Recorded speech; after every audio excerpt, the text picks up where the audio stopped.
Yes, guys, this is my PlayStation 5 here in the background, and we are going to be doing a very nice storage upgrade. But it's not just any typical storage upgrade. My goal is to create the ultimate PlayStation 5 storage solution. And with my friends over at Mushkin, I have not one, but two different kinds of drives that we're going to be putting in my PlayStation 5 to create that feat. Let's get into it.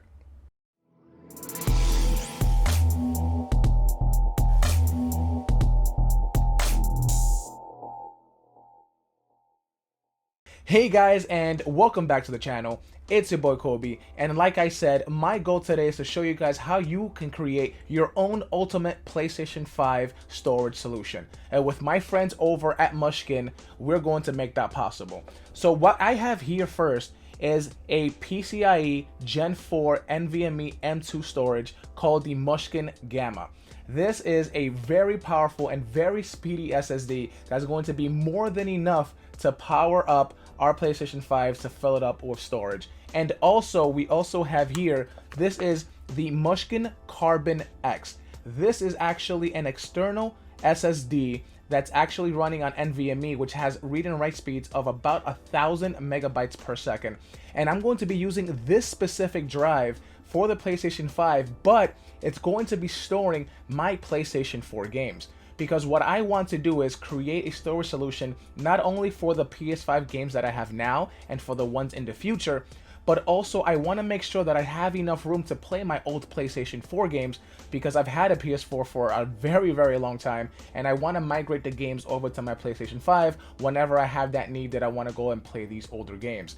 So all in all, we're going to have a total of over 2.5 terabytes of storage for my PlayStation 5 using these two awesome storage solutions. So with that being said, let's open up the PS5 and let's start installing these drives.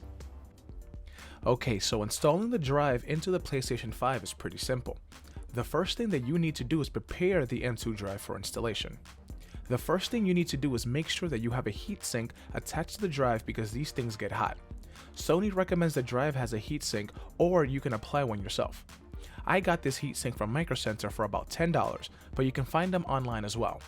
Once the heatsink is installed, we can go and open the PlayStation 5. To open the PS5 to access the M2 slot, you need to lay down the console with the disk drive part facing up. If you have the digital console, it's the same orientation. You have to lift up the top right corner and then push the back plate down. You might have to add some force on this one, but it shouldn't break. After that, you will see this long metal piece. That's the M2 slot. To remove it, you remove this Phillips screw, which by the way has the PlayStation icons on it, which is kind of cool, and now you have access to the M2 slot. Inserting the drive is the same way if you're doing it on PC, but if you haven't at all you need to do is slide the drive in this orientation until you hear a slight click, indicated that it has been properly inserted.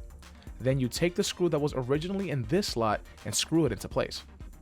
Now, I had a problem in which my heatsink was actually too big and the cover couldn't close, but I found an article by Tom's Hardware that actually shows that you benefit in better temps by leaving this plate cover off, so I'm going to leave it as is. Once the drive is installed, you can close it back up and you're done. Once you boot up the PlayStation 5, you are welcomed by this screen indicating that the console has recognized an M2 drive has been installed.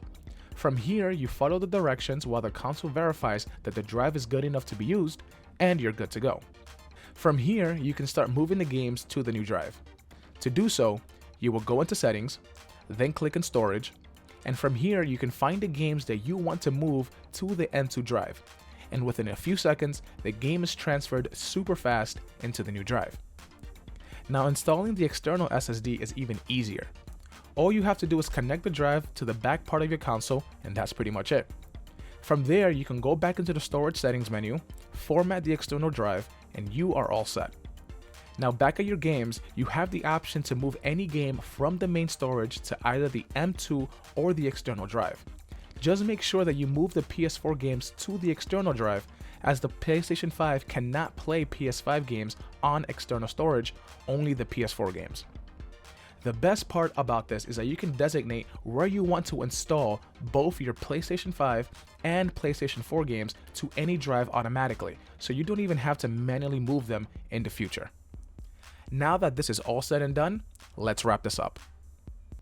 Alright guys, and that sums up my rendition of the ultimate PlayStation 5 storage solution, and I cannot be more happy with the final results.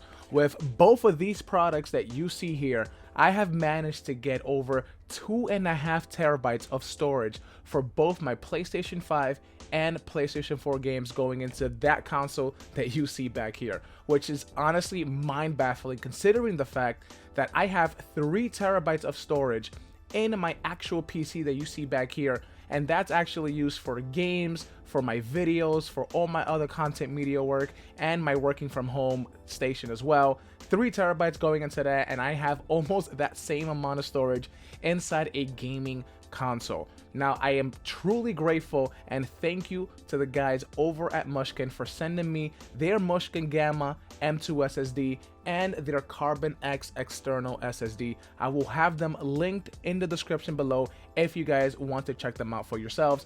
They are extremely great, extremely awesome, and I couldn't be more happy with the final results.